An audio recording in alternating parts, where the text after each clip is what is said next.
Hi friends, welcome to Vivikta cooking. ఇవాళ మన recipe వచ్చేసి పెసరపప్పు టొమాటో దాల్ అండి. ఎప్పుడు కందిపప్పుతోనే కాకుండా ఒకసారి ఈ పెసరపప్పు టొమాటో పప్పును ట్రై చేయండి. టేస్ట్ చాలా అంటే చాలా బాగుంటుంది.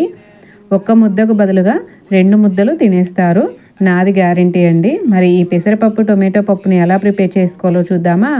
ముందుగా 1 కప్పు పెసరపప్పును తీసుకోవాలండి. చూడండి, నేను సన్నగా ఉన్న పెసరపప్పును తీసుకున్నాను. ఇప్పుడు ఈ పెసరపప్పుని పప్పు కుక్కర్లోకి యాడ్ చేసుకొని శుభ్రంగా వాష్ చేసుకోవాలండి. చూడండి, ఈ విధంగా వాష్ చేసుకున్న తర్వాత 2 కప్పుల వాటర్ని యాడ్ చేసుకొని 1/2 టీ స్పూన్ పసుపుని యాడ్ చేసుకొని మూత పెట్టుకొని 2 నుంచి 3 విజిల్స్ వచ్చేంత వరకు ఉడికించుకోవాలి. పెసరపప్పు ఈ విధంగా మెత్తగా ఉడకాలండి. పప్పు గుత్తితో పెసరపప్పుని మెత్తగా మెదుపుకొని తీసుకోవాలి.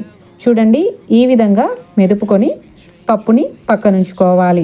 ఇప్పుడు స్టవ్ పై కడాయి పెట్టి 2 టేబుల్ స్పూన్ల ఆయిల్ని యాడ్ చేసుకొని ఆయిల్ కాస్త హీట్ అయిన తర్వాత 1 టీ స్పూన్ ఆవాలు, 1 టీ స్పూన్ జీలకర్ర, 1 టీ స్పూన్ శనగపప్పుని యాడ్ చేసుకొని ఫ్రై చేసుకోవాలి. ఇవి కాస్త ఫ్రై అయిన తర్వాత పొడవుగా కట్ చేసుకున్న ఒక ఆనియన్ని యాడ్ చేసుకొని ఆనియన్ కాస్త ఫ్రై చేసుకోవాలి. ఇప్పుడు ఇందులోకి చిన్న ముక్కలుగా కట్ చేసుకున్న ఒక 2 పచ్చిమిర్చి, ఒక రెమ్మ కరివేపాకుని యాడ్ చేసుకొని ఫ్రై చేసుకోవాలి. ఇప్పుడు ఇందులోకి 1/2 టీ స్పూన్ అల్లం వెల్లుల్లి పేస్టు, 1/2 టీ స్పూన్ ఇంగువని యాడ్ చేసుకొని పచ్చివాసన పోయేంత వరకు ఫ్రై చేసుకోవాలి.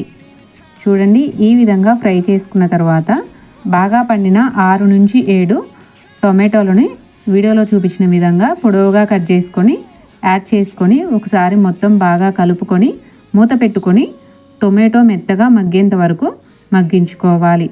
ఒక 2 నిమిషాల పాటు మగ్గించుకోవాలండి. 2 నిమిషాల తర్వాత చూపిస్తున్నా చూడండి, టొమాటో చక్కగా మగ్గిపోయింది కదండి.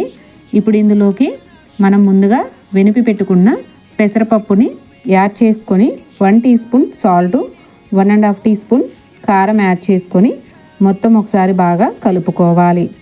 ఈ విధంగా కలుపుకున్న తర్వాత 1 కప్పు వాటర్ని యాడ్ చేసుకొని మొత్తం ఒకసారి బాగా కలుపుకోవాలి.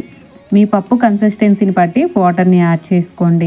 ఇప్పుడు మూత పెట్టుకొని మరొక 2 నిమిషాల పాటు ఉడికించుకోవాలి.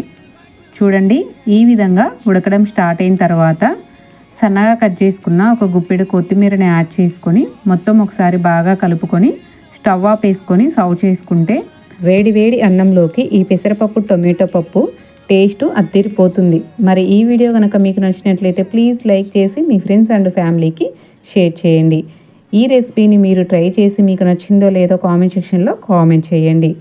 పెసరపప్పు టొమాటో పప్పులోకి బెండకాయ ఫ్రై చేశానండి. మీకు బెండకాయ ఫ్రై వీడియో కావాలి అంటే కింద డిస్క్రిప్షన్లో ఇస్తాను, చూసేసేయండి. మరి ఇలాంటి మరిన్ని వీడియోస్ కోసం మన ఛానల్ని తప్పకుండా సబ్స్క్రైబ్ చేసుకోండి.